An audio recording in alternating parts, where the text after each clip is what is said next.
Hi and welcome to my channel, which is about growing up with a narcissistic mother and what this does to you, how you survive it, how it affects you as an adult, and how you can free yourself from this and live joyfully from your spirit. My name is Åse Wegrif, and I'm a registered counselor. I work with people one-on-one worldwide, and I'm at the moment developing courses and programs to help you in this situation. So if you're interested to be on my email list to know about these things or to contact me, please find my email in my description on my YouTube channel and email me, and then I will just add you to my email list so you can be informed. And in this video, I want to talk to you about the fact that your narcissistic mother is oblivious to the needs and feelings and the inner worlds of those around her. And what does this actually do to you on the other side? So I will invite you to see with your own adult eyes how oblivious she in fact is to you, your situation, what's going on for you, because this enables you to see what you as a young girl or young boy actually grew up in and the trauma you endured. So you no longer can gloss over it or ignore it, or the story of what kind of mother she's been like is a story which she has a lot of stake in that being seen as a good mother. And to a lot of people she has seemed like a very good mother because she's a normal mother, she does what a mother should do, but they only get to see what she wants them to see, and they buy into her story of how things are. So that's why I invite you to observe and see for yourself what she's truly like and what you have grown up with. Because probably with a narcissistic mother there was very little support, very little parenting, very little accommodation to you. And what happens then very often is that we end up having to become very self-sufficient, manage on our own, and that when that is a way of surviving, you end up maybe becoming very good at managing on your own. However, this has a cost and a price to you as an adult, and that's what we want to talk about. So we want to talk about all of this in this video. So I also have the experience of growing up with a narcissistic mother, and what happened recently was that I was on holiday not that long ago, and we were in Qatar, in Doha, when Trump decided to attack Iran, which made us feel a bit uncomfortable because there were American bases in Qatar, which is a neighboring country of Iran, and there was a lot of police, and so it was not as comfortable to be there on holiday. We were a little bit concerned. But however, we had our flights and we were there until the flight would leave. And our concern was justified because sitting in a hotel room, the bombs were actually going, or rockets were fired from Iran, and we could hear the bombs going off, which I've never heard in my entire life. So you can imagine that we were uneasy, we were scared, we didn't know what to do, weren't feeling completely safe. And at the same time as this was going on, my narcissistic mother was completely oblivious. She was in fact messaging me on my holiday, trying to plan her own birthday party, and no concern whatsoever, not a single question, no nothing, which is very unlike the relationship to my own children, who I message, and they were, of course, very concerned. But later the story has been shifted that she was indeed very concerned. So I'm sure you recognize this. The thing is,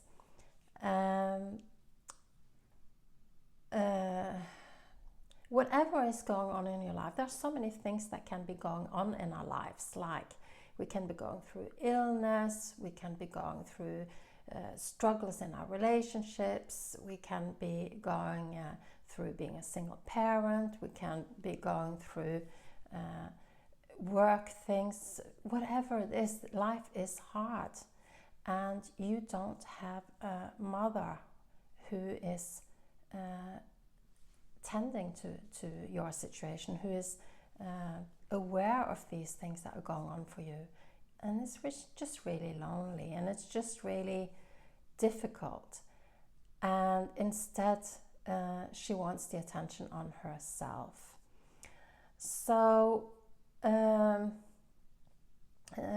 so you're alone in all of this. You don't get support. So you end up becoming quite self-sufficient, but it's very, very difficult. And also there's that system of, if you would speak the truth, you come out looking like the villain who makes her a victim, because people wonder, well, why are you being like this with your mother? Why are you being such a problem maker? Why don't you just put this behind you? Why are you making a big deal out of this? Why can't you just let things lie? This is how other people who have a normal mother react to this. And so people buy into her. Now the story goes that she was indeed very concerned, and she'd been thinking about it a lot, the fact that we were down there, and so it's just bullshit, basically. So I think, as a therapist, and as me having the experience of working with people, and for myself,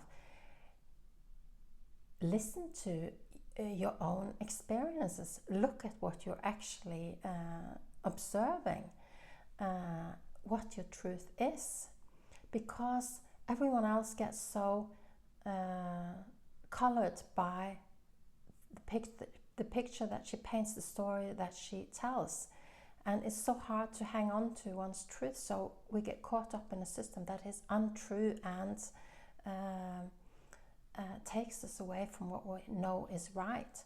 So, and there's the normal culture of like honoring your parents and not being difficult with them and doing your best for them and so on, which is, it's, if you have normal parents, yeah, maybe that is then right. I don't know. There are so many different parent relationships and so many parents and children, so it's really hard to know. It's just really easy to, and what people do around is to hear her story. It's the easiest way to just believe what she says. It's the easiest way to think good about other people, and that's what we usually do. We think, we let other people off with the benefit of the doubt. But when you have a narcissistic mother, and maybe nobody else knows this, you can't really do that, because it's on you. The cost is on you. There's dysfunction there to quite a high level, and it's much better for you to acknowledge the truth, know your truth, and stick by the truth, at least internally with yourself. So what you see with her is what you grew up with, and what you still experience with her, that she's oblivious, she's not paying attention, she doesn't care how you're doing inside, she doesn't care how you feel. And one of the problems with this is that you learn about relationships through her. You learn to expect that this is how people treat you, and this is how people are. You learn that there's nobody there for you. You learn that people aren't interested in being there for you. You learn that there's no help coming your way. You learn that your needs don't matter. And in the family system, if you're the scapegoat and you've got golden children around you, you do actually learn that the whole time by them also. So no one is there for you. So you learn that you're wrong for having needs. And this is a really tough one for people years, decades as adults later on. It's so hard in this situation to own that you have a need, to ask for something for yourself, to ask someone to stretch for you. This is impossible for many people. It's far, far out of your comfort zone. It's far away from your survival pattern, which is to simply manage on your own. Yet it's so very important to learn this. So many people really learn to cope very well on their own. You can become really good at school maybe. Maybe you get a good job. You are a perfectionist. People really value your work. You're really nice to other people, overgiving, really hard worker, almost limitless, perhaps no boundaries there, overstretching yourself, saying yes to others, though not to yourself. So you're on a path which is really imbalanced. It's fine to do all these things if you do it from a decision that you want to do it. But if you're driven from a survival pattern to do this, that you have no free will in, that is a real problem. Because many people end up getting burnt out this way or getting ill from it. But on the other hand, there are benefits to it. You do really learn to manage. You may have a lot of success. You do things and others admire you for it. But in a close relationship context, we aren't meant to be singletons. We aren't meant to always be really just living on our own, supporting ourselves and not being open to other people, not expect that they can be there for us. So that is one of the problems that you may have, that you don't see it when you are in a relationship and someone wants to do something good for you. That might be so unusual for you, that might be so overwhelming for you, so scary, so triggering for you, that you don't know what to do. You haven't actually had the experience as a child, like children learn how to deal with these things because they experience all these things, and that someone is there, nice, supporting truthfully them. So they learn that is also part of relationships, but you maybe haven't. So you simply haven't had the chance to experience the joy and the safety of a normal, mutually reciprocal and giving relationship. That is really something that is important.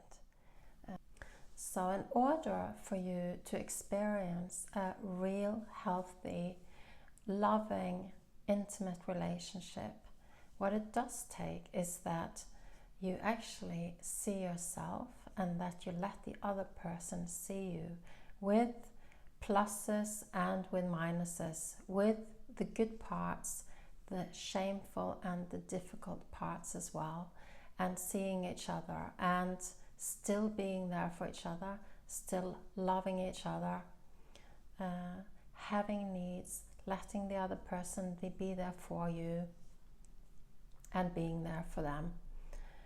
And so that you experience, both of you experience being loved and supported, this is just a totally different experience to what you have with a narcissistic mother, because she is oblivious to you and you've had to survive by being very self-sufficient. But as an adult, you do have to do, if you want to create really healthy, loving relationships, that is then the path that you need to take. But of course, you also have to look upon what relationship you're in, because a lot of people who've been in narcissistic, who have had a narcissistic mother, will attract other narcissists into their lives as partners because that is what you're used to. So being vulnerable like this wouldn't be good then in a relationship like that. So it's also a matter of, there's more things in it than what I can say in this little video. But I still hope it's been helpful to you, and if it has been helpful, or if it hasn't been unhelpful, please let me know in the comments. I love getting comments from you.